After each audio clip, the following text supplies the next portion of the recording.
Hello everybody, welcome to the Centbee Show. I'm your host Lorien Gamaroff and my co-host is none other than Kage Ntshingila. Kage, welcome to the show. Welcome, Ms. G. Thank you very much. Here we are again talking about our favorite subject. Yeah. We've got two favorite subjects. Yeah. We've got Satoshi Nakamoto's Bitcoin. Yeah. And we've got Centbee. Yeah. And I think you mentioned it in the show before that we are performing a very important role in terms of financial literacy. Yeah. When I was at the Africa Financial Inclusion Summit, that was the hottest topic. Mm-hmm. Everybody was saying that financial literacy is the biggest problem. Yeah. So we clearly see how crypto has become a information black hole. Yeah. Where the real valuable information around Bitcoin is lost. It's lost, and it sucks, Mr. G, because if you look at the tech, the proof is there. We are here at Centbee for the fact that digital cash is the future, and we embrace that. So, guys, remember to check out the Centbee app on the stores, man. Like, if you haven't actually experienced BSV, try downloading the Centbee app and experience the power of BSV via Centbee, yo. Yeah, so remember to subscribe, show some love, yeah? So, yeah, Ms. G, you know, digital cash is It's boring. People think it's boring. They think because I guess it's more the literacy, you know, like they are not properly informed. So it's quite important for us to also clarify, you know, the true information about this crypto space, which is the real Bitcoin, how we are not part of the speculation, you know, like we are just trying to educate people about digital cash, you know? Yes, and when you look at the media, especially the mainstream financial media, they are just going off about crypto and investing and stuff. So that whole, what's that phrase? If you watch the news, you're misinformed. If you don't watch the news, you're uninformed. Yeah, uninformed, yeah. Was that Denzel Washington? I think so, yeah. Could have been. But this is precisely what people are feeding on. They're feeding on this mainstream financial news, Bloomberg and MSNBC and CNBC, and all their financial programs are dedicated to which cryptos and what's the price and what will the price be in the future. Mm-hmm. So anybody who's watching the news is not learning the truth around misinformed. They're being misinformed. They're not learning the truth about what's going on here. Yeah.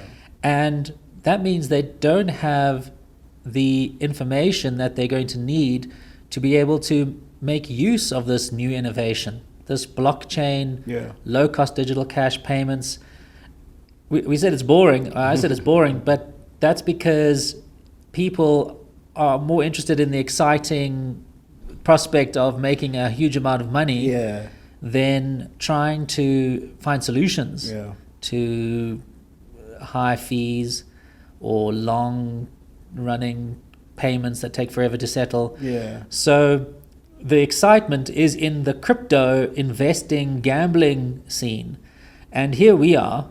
We're trying to get people excited about digital cash because it is so transformative, except nobody would know because you certainly aren't going to learn that on the news. Yeah, def, Ms. G. And I guess people will, you know, catch our vibe once they get the clarity of which is the real Bitcoin, or maybe just checking out our show, our previous episodes, get informed. The part that actually throws a lot of people off is that even those that you think are informed are misinformed. And you can tell, like you were saying, if you watch the news, the big corporates, everyone is talking speculation and no one is talking about microtransactions, you know, like we do. That's what BSV has been all about, like being able to send cash around the world at, you know, less fees and stuff. Exactly. The idea of cash, also maybe people don't understand, it's not just money, sending money. Cash is a type of money, if you like. It's the whole way of using cash is quite different from how you use a credit card or a bank card or something when you're doing EFTs or something like that. Cash, I'm giving you the money. Yeah. I'm not having that money taken out of my account. Like a debit or something, There's no debits, there's no like a credit card, a pool transaction, because those transactions, there could be a dispute. If somebody's taking money out of your account, you could say, look, I didn't authorize that transaction. Somebody's now taking money out of my account. I want to dispute this. But when you are paying cash, there is nobody coming in and taking that money. You are the one who's physically handing that over to somebody else. Yeah. So digital cash works really great in situations where the merchant wants to make sure that they receive the money. In a credit card transaction, if you pay me with a credit card, I have to wait 60 days before I know that that money is mine. Yeah. Because within those 60 days, you could say, I didn't make that payment. Somebody took my credit card information and I was hacked. Easily so, yeah. So this is the amazing thing about digital cash, is that it works just like real cash. It's low cost, of course. When you make a digital payment, there's always fees involved, but with digital cash, it's a micro fee, and there's no dispute. So, and it's of course settled on the BSV blockchain, basically immediately, because as soon as the network detects it, it's as settled as you could hope for. Obviously, it's not in a block, but unless the miners find a problem with the transaction, maybe it's not valid or something, or the outputs have been spent. If the miner has received it and it's gone into the mempool of the miner, it'll be settled. And another cool thing about BSV is that, unlike BTC, where if you create a Bitcoin transaction and the fee is too low and the miner doesn't want to mine it, you're stuck. You're going to have to now try and rebroadcast that transaction, which is not a Bitcoin thing, by the way. That's a BTC change that they made to Bitcoin, where you can now rebroadcast a transaction. In BTC, when they brought that into Bitcoin BTC, it was called replace by fee. And that was a fundamental change to the protocol. When we talk about, you talked about the true Bitcoin. We're talking about Satoshi's Bitcoin, the way he designed it.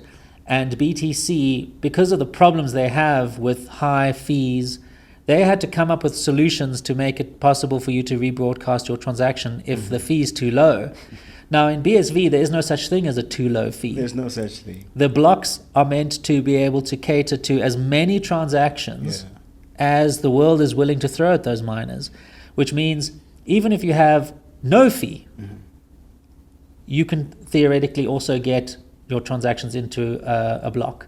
So digital cash, it's a really crucial concept. When we talk about cash, we're not talking about bank payments, credit card payments, even a PayPal payment. Even a PayPal, There's no instruction you're sending for somebody to take money out of your bank account. You are taking that digital cash and you are handing it over. And that merchant or that service provider or whoever it is, they are receiving that money and they've got it. And if there's a problem, well, then they're going to have to pay that money back. There's no charge back. There's no automatic bank refund that the merchant's got no control over. So digital cash is really a phenomenal innovation that Satoshi Nakamoto provided to us. It is. Unfortunately, crypto overshadowed that. And now the media doesn't talk about how digital cash is transforming the world and making the world a better place. It's talking about how some of us are getting rich off everybody else's sweat and hopes and dreams. I mean, the message is lost right there, because we know from inception, Mr. G, that BSV or Bitcoin basically has always been about microtransactions. And like I'm saying, we've always been consistent with our messaging regarding that. So guys, remember to check out the Centbee app, man. Explore the power of BSV through Centbee, and I bet you, man, you'll never regret the fact that Centbee is one of the best BSV wallets you could ever come across, man. So remember to subscribe, show some love, are you going to take a bet, BSV bet? One BSV. There it is, guys, on the table. Kage's going to give you a one BSV bet if you find anything better. I bet you, because I know for sure, Mr. G, that there's nothing better out there. BSV is the only way. And I mean, we have a product that is foolproof of that, So guys, like I was saying, just remember to check out the app on the stores, subscribe, show some love, Mr. G, talking about betting. If we go back in history, we can remember that the very first game basically that was produced on the blockchain was a poker game. Right, so it wasn't so much the game was on the blockchain, but the Bitcoin client that was created by Satoshi Nakamoto has a poker game built into it. Okay. And that got a lot of people interested. What's going on here? Was Satoshi a gambler? Yeah, as we always speak about speculation on prices and stuff, now we are properly talking about crypto in gambling. Yeah. Well, we're talking about, obviously crypto, we certainly think is gambling. Yeah. Speculating on tokens, what are you doing? That is gambling. You might as well be flipping a coin or rolling a die or something. Yeah. So the whole notion of gambling really is strong in crypto, of course. But what people don't realize is that for the actual iGaming industry, which you would think that crypto should be part of that. If people are going onto exchanges, essentially it's iGaming. That's how I think of it. But Bitcoin itself was originally developed with gambling in mind, because there are a lot of problems when it comes to iGaming online, so online casinos, and Bitcoin solves a lot of problems that come along with iGaming. Obviously, very much in the payment space. Yes. Because Bitcoin is digital cash, and it makes it easier to make payments. But also the whole ledger, the whole blockchain ledger that is immutable, where you can record information to the blockchain, that also is very intriguingly connected to how gaming works. So what we can see is how Bitcoin can provide a lot of solutions in the iGaming, the traditional iGaming sector, not the crypto casino. So even though on one hand, crypto is all about gambling, the actual iGaming industry can definitely leverage blockchain for a lot of very important and useful use cases.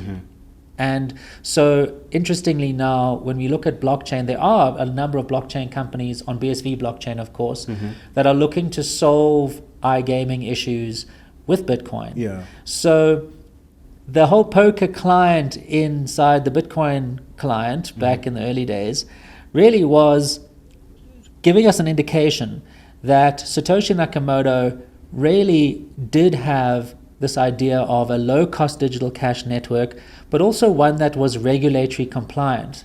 Because in the casino world and gambling world, there are a lot of regulations, a lot of rules around who can gamble, how old you can be, whether you're gaming responsibly, but also the issues around the payments, as I said. And of course, when it comes to casinos online, you can't just make small value payments. Yeah, because I was about to say that, it's quite challenging with the current system that if you want to make a microtransaction, it's quite impossible, because there's charges that are linked to that, and already it doesn't allow you to send like a microtransaction. Yes, exactly. So you can imagine how microtransactions could open up that whole industry. Yeah. I'm going to be speaking at an iGaming conference about this very topic. Oh, yeah. So when it comes to how do we present blockchain to the iGaming industry, because when they look at blockchain, of course, they're going to be associating that with crypto. Yeah.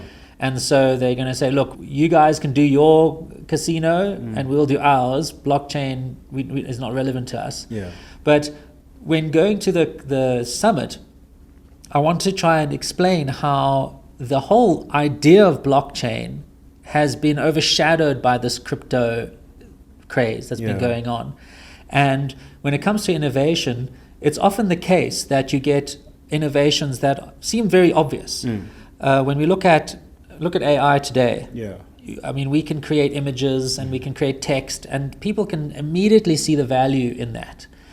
And when we look at other innovations that have come throughout history, like telephones or 3D printing, it's in your face. If you can see something happen, or if you can pick up a telephone and speak to somebody across the world, that just makes so much sense. It's so obvious as an innovation. But there are many innovations that aren't that obvious. Even if we just look at the internet in the early days. Yeah, because from the birth of the internet, a whole lot of things were innovated, Well, the internet first came along and people were trying to understand what it was for and what use it could have. It wasn't immediately apparent. Of course, there was email, and people could see, all right, sending messages instantly around the world, that seems kind of cool. Yeah. But that's pretty much where it ended. And it took a while for people to kind of catch on, like, hang on, this internet thing's really handy. Yeah, like, publish information. Build websites and stuff. Yes. Yeah. And then as bandwidth improved, then we could have streaming videos. And of course e-commerce and now social media and all this stuff. So it takes a while sometimes for an innovation to make itself known to the mainstream, to the general public. Yeah. And blockchain definitely has been that sort of technology. Obviously in the beginning, people were touting blockchain as this incredible innovation. It was one of these technologies that was always at all these innovation summits, and people were talking about how it's going to change the world and it's going to do all this stuff. But then that just disappeared. It did, yeah. And now it's about which crypto is pumping the most on an exchange. And look at BTC. It's now about store of value, digital gold, ETFs, very, very far away from the whole idea of low-cost digital cash, distributed ledger, pseudonymous transactions. That's all just been buried.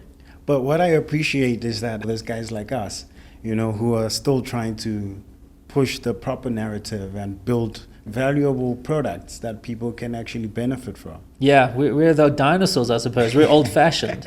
We're quaint. Yeah. When we talk about Bitcoin as a payment system, people look at us and, what? Like, why would we want that? But what I don't understand, Mr. G, is that it's clear. And with all the information that's out there, it's not like BSV is exclusive. This is not like an exclusive technology that's just focused on a certain group of people, but it's sort of like an inclusive technology for everyone. Yes, blockchain is meant to be like the internet. It's a universal global network, the same way that the internet's a global network. And in the same way, anybody can use the internet for anything. Yeah. You can have your website, you can have a business there, you can publish your articles, you can do whatever. Anybody can participate, and anybody can use the internet and to offer services or anything like that. Yeah. That's blockchain.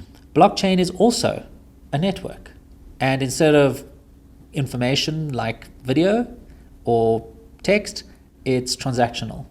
So this blockchain should be used by any industry and every industry. And if we move away from the crypto notion of this is a maximally decentralized network that has no central point of failure, there are thousands of tiny little nodes running so that government has no oversight and no control and can't shut things down. When crypto talks about being anonymous so that they can be unstoppable and uncensorable, these are all notions that have driven us away from really seeing blockchain as an innovation explode and do all the things that people were hyping on not so long ago. Yeah, I'm sure even if we were to check out the news now, we would definitely see something about the price. Oh yes, that's all you're going to see. Yeah. And unfortunately, those companies that do understand blockchain as a network, they struggle to get investor funding because investors often want a kind of quick turnaround. And if they look at your business and they say, okay, you're doing crypto trading, that's a high volume business, lots of money to be made, awesome, we'll invest in you. Oh, you are building out a blockchain iGaming solution that's going to take years to be realized and it's going to take a long time for the industry to catch up. We don't have that kind of horizon. So unfortunately, a lot of these blockchain companies that are really looking at blockchain as a solution, they have now to try and get the investor attention and try and make them think long term.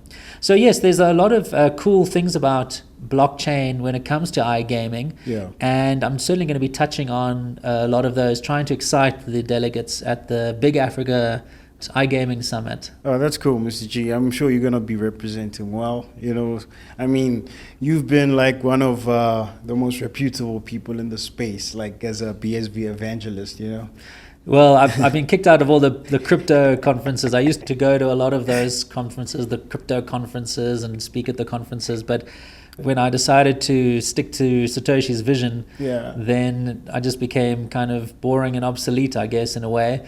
But what's cool is that I, more than ever now, go to industry conferences and regulatory conferences. Nice, yeah. So I get to at least explain to business people and key government people, what is blockchain, what purpose does it serve, why is crypto just a side event, a sideshow, and what is the real value here, and also, most importantly, how can it be used safely in a compliant way. And of course, that's where Bitcoin shines when it comes to compliance. Definitely, because I think also the conversation is a two-way street, because it's more us trying to, educate, a layman, and also key players, people who are in the decision-making spaces, also having to understand BSV for what it really is and how much it actually complies with the regulation, Sure. So Ms. G, as we're speaking of regulation, what are the other points or compliance that the blockchain can actually help? Yes, so a very important thing about Bitcoin BSV blockchain is that it was meant to be something that was transparent and pseudonymous. Now, pseudonymous is a funny word, but it just means that you can see transactions on the blockchain, but you don't necessarily know who those transactions belong to. It's transparent but private. Yes, exactly. Yeah. So you can be transacting on the blockchain. Anybody can see those transactions, but they don't know that it's you and for what purpose. Okay. Now, the reason why this is very important is because if somebody does use something like Centbee, then what we do is we identify our customers. We follow the Know Your Customer rules. The KYC. The KYC. And then what we do is that we link your transactions to your identity. Now, on the blockchain, you won't see that. In fact, Satoshi Nakamoto said that identities are firewalled from the blockchain. And all he meant was that they are separate from the blockchain. The blockchain data just stores the transactional information and maybe some other data for other things. But the identities of those addresses that the money is going to and from, those are now hidden from the blockchain. But if a regulator or an auditor wanted to know who do these transactions belong to, as an accountable institution, provide that information to the regulator, and then they can go on the blockchain themselves without having to come into the offices and search through company databases. They can now go and look at the blockchain, because it's public, and be able to then trace payments through that blockchain. So an incredibly important thing, and this is why when we talk about cash, one of the very important regulatory requirements around cash is traceability. And that's why Satoshi Nakamoto made Bitcoin pseudonymous, so that we can see the transactions, and if we need to, we can link those identities to the blockchain, to transactions on the blockchain. So this is a critical thing. And then, of course, it then becomes easy to do anti-money laundering detection. Because I wanted to ask about that. I mean, we all know that BTC has had like a fair share of illicit transactions, facilitating certain like activities that they couldn't be traced in a sense, Like, do you think that like BSV becomes like the better solution in that? Well, BTC, because it's still based very much on the original Bitcoin design, then of course it still has those properties of traceability. I mean, they've introduced new things into the protocol which have changed the fundamental nature of Bitcoin. But as a whole, BTC still has those properties. But that is, in fact, problematic to the crypto industry. And this is why we have different versions of Bitcoin. Because the way Satoshi designed it was that it would fit within the rules and regulations that we have today around money and payments and things, and also so that identities can be linked so that there can be accountability. But the crypto industry wanted to move away from that accountability. They are trying very hard to create systems that obfuscate or hide away the personal information of people, and that's why we have these so-called private coins, or rather they should be called anonymous coins, like Monero and that, because the crypto industry are crypto anarchists or cypherpunks, and they think that the only good blockchain is an anonymous blockchain. So this is then what created the split in the Bitcoin communities. One part of the community wanted Bitcoin to be like Satoshi designed it, regulatory compliant, traceable, all that stuff. And the crypto community said, no, we want to try and override that. And so much so that now, of course, in BTC, because of the problem with fees being so high, they are trying to create that Lightning Network, which will, by the way, further anonymize transactions. Geez, I can imagine, because I mean, if we are dealing with the blockchain, we're dealing with the blockchain. So now having to sort of like put another layer sort of like complexifies already the and blockchain obfuscates as it is. and hides away. You will never be able to trace payments through Lightning. So Lightning, even if they do get it right eventually, it doesn't seem likely that they'll figure it out. But even if they were to solve the problems with Lightning, they would immediately have a problem right out of the gate that it doesn't follow the rules around payments and transactions. And so people conducting transactions on Lightning, you couldn't be a business. You wouldn't be able to pay service providers, because the law would say, sorry, it's an anonymous transaction, show me where you got it. So, but again, this just speaks to the crypto industry, where they don't care. They want to build systems that the government has a problem with but can't do anything about. When we speak of the crypto industry, for me, the way I look at it, it just seems like there's BSV, which is the real digital cash, and then there's the crypto side, which is laundering, the way I see it. Well, I mean, it's a system that certainly you can use for laundering and you can use for terrorist financing, and so it's so obvious that it's going to end. Whether it fails under its own weight because it's just technically unsound, or whether the man comes knocking on the doors of all these crypto traders and crypto companies, it's inevitable. If you are trying to use a system that just goes against the man, unfortunately, you can't stop him. He's gonna come after you. BTC has no value in terms of the utility.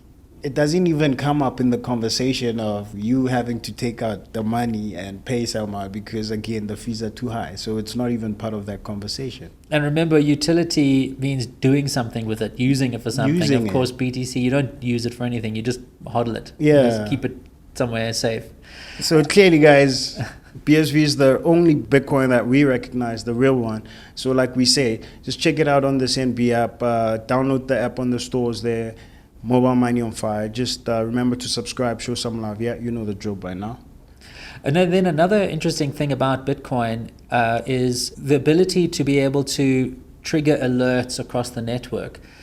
One of the important things around Bitcoin is when there is an instance of money laundering or terrorist financing, it's critical to be able to immediately stop the funds moving to wherever it's going. And so what also comes with the BSV blockchain, and this is now something that's been implemented at the moment, but of course was always part of the Bitcoin system, was the network alert system. And what that does is, if a transaction is flagged by law enforcement as playing a role in money laundering or terrorist financing, then what can happen is that alert can be broadcast across the whole network, and every miner can immediately stop processing that transaction or freeze that transaction.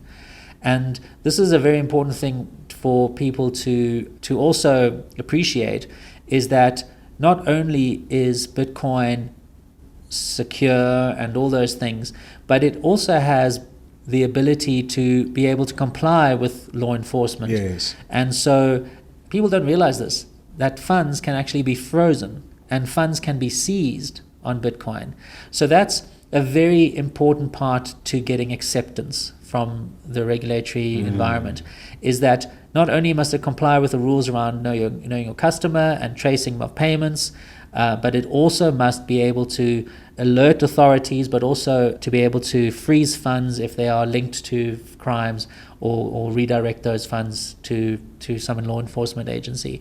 So all these different features were built because you can just see how Satoshi Nakamoto was looking to commercialize Bitcoin within the existing business environment. All the ecosystems, so that it already fits in with all the rules around the payments. So this is a critical thing, and so of course I'm going to touch on this at the conference, talking about the compliance features around blockchain and how iGaming companies can actually leverage that. Because I wanted to ask you that, Mr. G, like, let's say I am a gambling house now. How do I benefit from incorporating the blockchain into my business?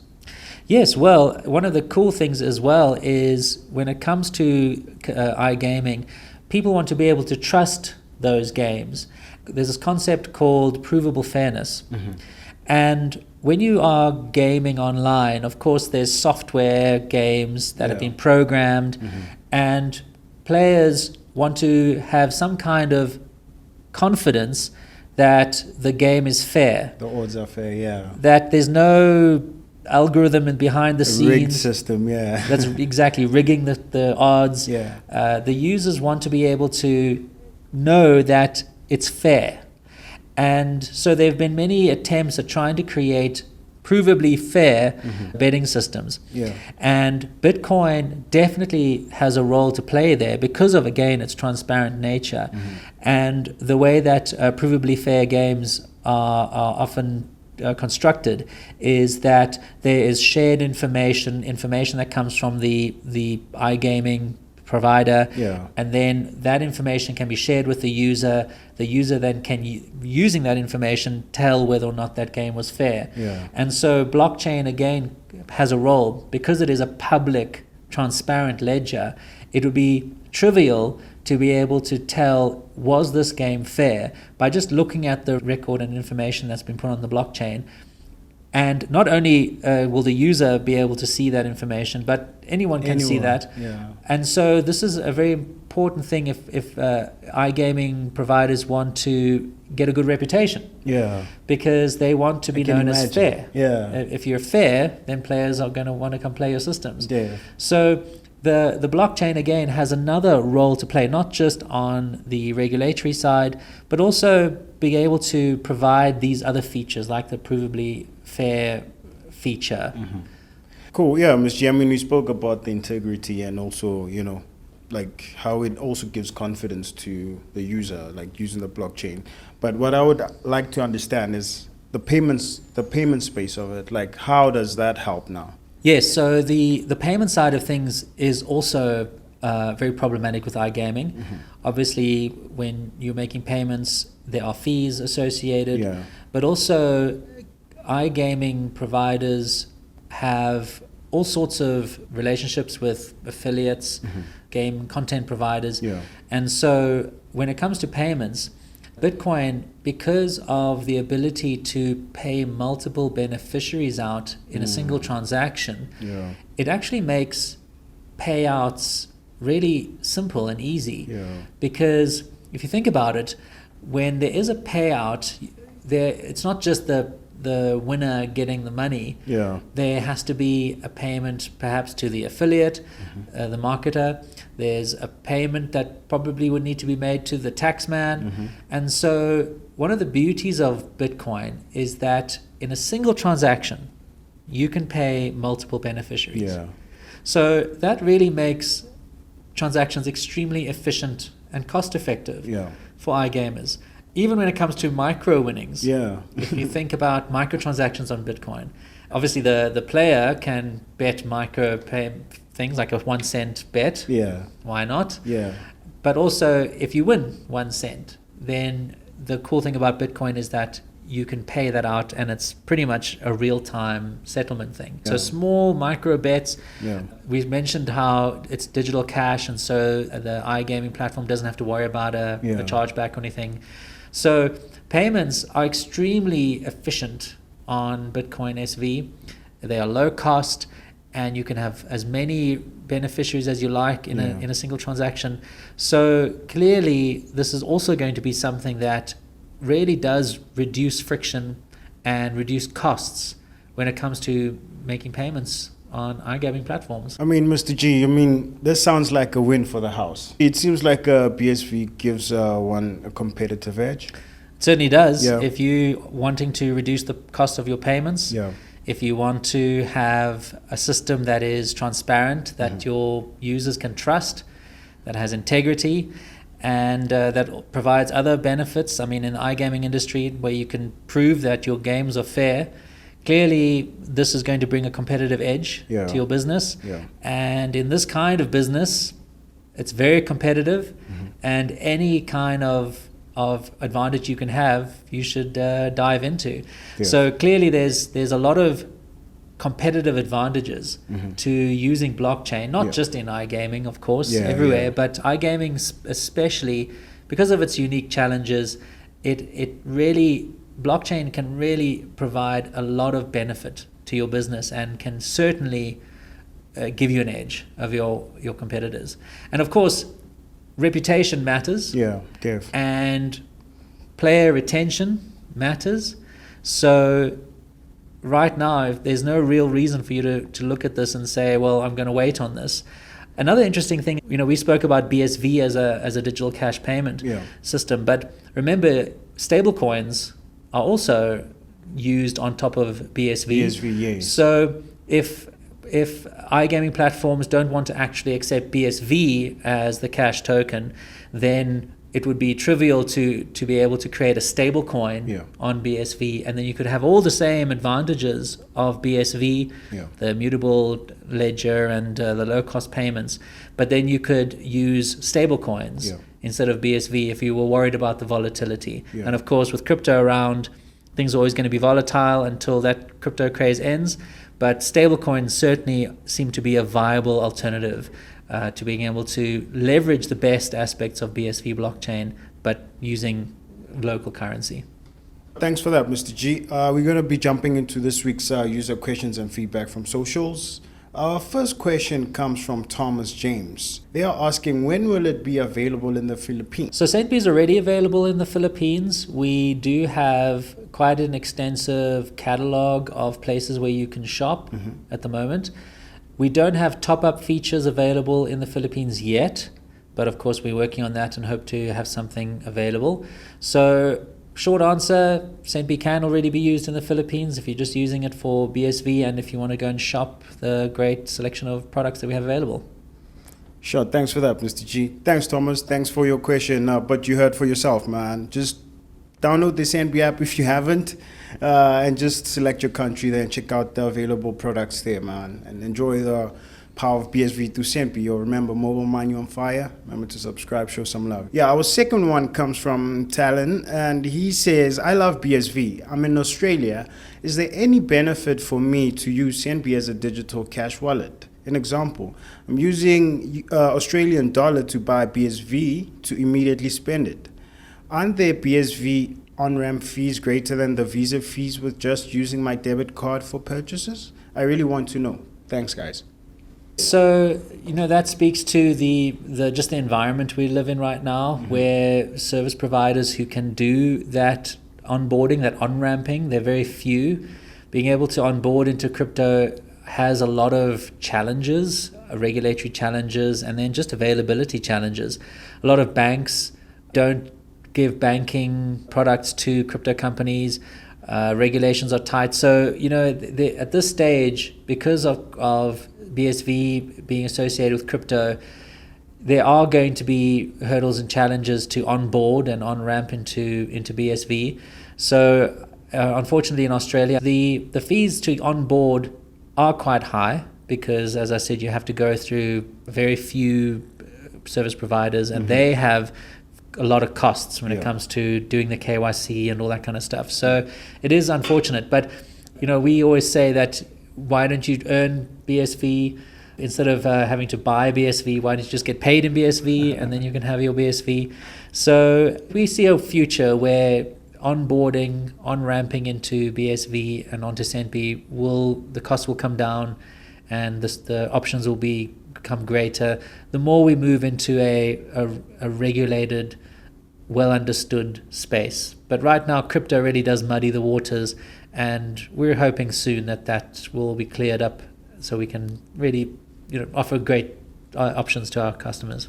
Funny you spoke about earning through Centbee, Mr. G, because our third question from Prince, he's asking, how can I earn from Centbee? Do a job for somebody, provide a service, sell a product, Share and your take pay payment mail. in BSV. Yeah, and share your pay mail. Yeah, Share your pay mail, yeah. and get paid through Centbee. Yes, we've got payment requests. Yeah. So get somebody signed up. I guess that's the way to do it. Straight up. Prince, you heard it, man. Just simply download the Centbee app. You know, to send a payment request is simply easy. Just check your send screen there. You send a payment request to your friend, and then you easily get paid through your Centbee wallet, yo. Easy as that. Thanks for your question, yo. Our fourth highlight comes from Alexander. They are saying this is one of the rarest companies that have understood the primary goal at Centbee. #remittance. Well, we certainly are following Satoshi Nakamoto's vision. He wanted a world of low-cost digital cash payments, regulatory friendly, and we are stuck on that vision. We want to realize Satoshi's vision. We feel like it just hasn't had a chance yet. Hasn't. So we believe in it. Yeah. And we are stuck on it. Yeah. And we are going to make this happen, if anybody does. Straight up. So yeah, guys, remember to check out the Centbee app on the stores. Like we always say, the worst place you could ever have your BSVs on an exchange. So send it to your Centbee app, get shopping, send it to friends, explore the power of BSV through Centbee, yo. Mobile money on fire. Mr. G, we've come to the end of our show. Great. Yeah, thanks, Kage. It's good to be talking about Satoshi's vision in the context of an industry like iGaming. Yeah. It's a huge industry. Huge. And Satoshi Nakamoto certainly considered it, we can tell. And it's very clear that BSV blockchain provides a bunch of solutions in the iGaming space. Yeah. And if only they can see that, and I certainly aim to enlighten them tomorrow at the conference, then we could probably see an industry like iGaming latch onto BSV blockchain, and then we could finally get a chance to see how this blockchain scales. So I'm very excited about this space, this iGaming space. I'm very excited about seeing all the delegates and businesses and things at the iGaming conference. And I'm pretty sure I can excite them around Satoshi's vision. I'm sure you will. Yeah, that's my goal is to do that. I think I've got a good case. You do. Yeah, you do. I can back you up on that for sure. Yeah. So anyway, we'll certainly let the audience know how that goes. I'm sure there'll be some content we can share with that. Yeah. Cool. Thanks, Kage. Thanks for the show. Thanks for your time, and thanks everybody for joining us today on the Centbee Show. We hope you enjoyed it. And please do, if you have any questions, just send them out to us. If you have any things you would like to know about BSV or Centbee, we're here. Kage always says we're here for you, and we certainly are. We've got our Twitter account at Centbee, where you can come and follow us and see what's going on. We have our at Centbee support on Twitter. Sorry, I keep saying Twitter. It's X. Yeah, you know what? I've been on Twitter since the mid-2000s. When did Twitter? Hard. So anyway, X. And then, of course, if you have a real problem with Centbee and you want to find out information, just get hold of us at support@centbee.com, and we will be able to help you out. But thanks for joining us. Please tell your friends about the Centbee Show. Get them hooked up and clued up on Bitcoin, and we will see you in the next one. Cheers.